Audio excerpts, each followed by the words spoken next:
Shalom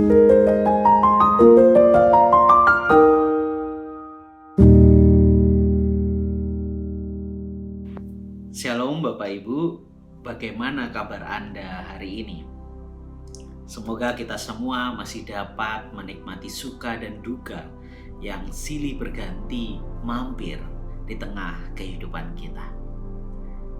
Teks Alkitab yang menjadi landasan permenungan kita hari ini diambil dari Injil Matius pasal 6 ayat 19 hingga 24. Kisah ini merupakan sebagian dari serangkaian khotbah Yesus di atas bukit kepada para murid dan orang banyak yang berbondong-bondong mengikut Dia.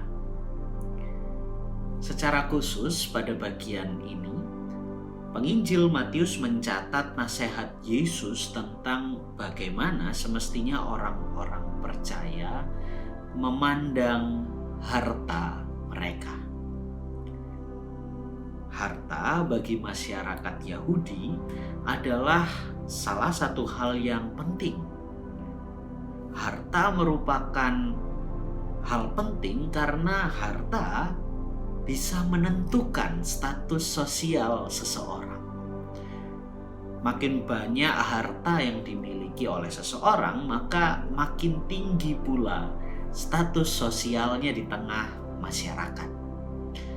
Maka tidak heran jika seringkali kita menemukan di dalam catatan Alkitab ada banyak sekali orang-orang Yahudi yang melakukan beragam cara untuk mengejar dan mendapatkan harta.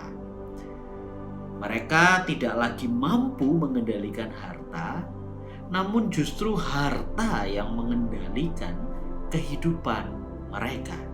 Sehingga seolah-olah harta itu menjadi tuan dan menjadi Tuhan atas kehidupan mereka. Nah, yang menarik Bapak Ibu, pembahasan tentang mengumpulkan harta di dalam Injil Matius pasal 6 ini oleh Yesus dikaitkan dengan mata. Nah, dalam budaya Yahudi kuno, mata itu tidak hanya berarti organ fisik yang digunakan untuk melihat suatu objek tertentu. Artinya tidak hanya itu.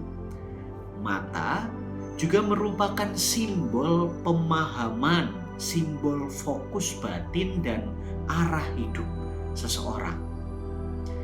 Sehingga ketika orang-orang Yahudi bicara perihal mata, maka sejatinya mereka sedang membicarakan tentang eksistensi mereka, yakni tentang keberadaan diri mereka di tengah dunia yang sedang dihidupi. Dan demikianlah agenda Yesus saat itu.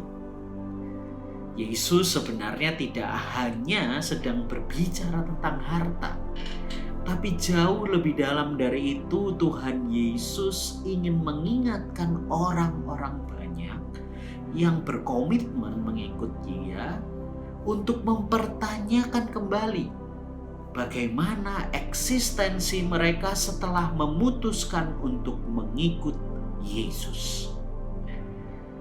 Bahwa keputusan untuk mengikut Yesus sejatinya perlu diikuti juga dengan kejernihan mata untuk melihat lebih dalam tentang bagaimana saya sebagai umat percaya memandang kehidupan saya, dan bagaimana saya sebagai umat percaya menentukan arah hidup saya setelah saya berkomitmen mengikut Yesus.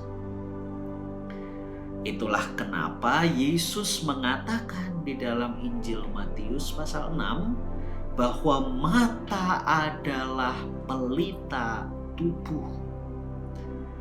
Mata sebagai pelita tubuh akan menentukan apakah tubuh kita itu berada di tempat yang terang, yang selaras dengan kehendak Allah, atau berada di kegelapan yang sama sekali jauh dari kehendak Allah. Dan jika tubuh kita hidup di tempat yang terang, ada di tempat yang terang yang selaras dengan kehendak Allah, maka kita pun sebagai umat percaya akan melihat harta dengan kacamata yang baru. Bukan lagi sebagai sarana pemuas diri, tapi sebagai sarana untuk berbagi demi perwujudan cinta kasih Tuhan di dunia melalui kita. Maka Bapak Ibu, mari saat ini gunakanlah kesempatan yang indah ini untuk kembali mempertanyakan eksistensi kita. Kiranya Tuhan memampukan kita memberikan kerendahan hati untuk bercermin, melihat lebih dalam.